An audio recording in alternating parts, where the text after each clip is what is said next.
और बुकिंग का आगाज हो चुका है।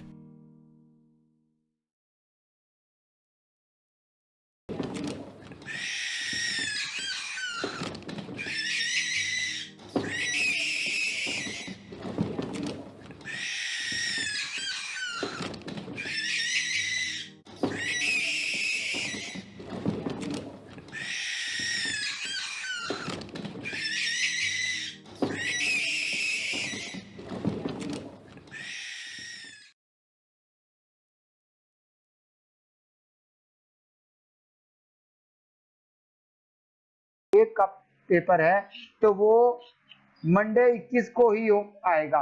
मंडे 21 को आएगा 9 AM। एम का मैंने आफ्टर मॉर्निंग, सुबह को 9 बजे आएगा और शाम के 9 बजे वो चला जाएगा। तो इससे पहले पहले आपने उसको अटेम्प्ट करना है।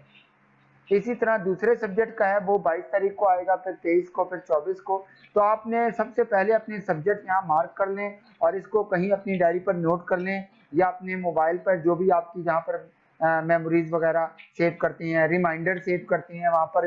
क्योंकि जब मिड ग्रैंड क्विज नहीं कर पाए आप, तो आपके फेल होने का चांस हो जाएगा। कि अगर आपने ग्रैंड क्विज मिस कर दिया तो आप फाइनल में भी पास हो जाओ, अगर ग्रैंड क्विज में फेल हो तो आप फेल हो।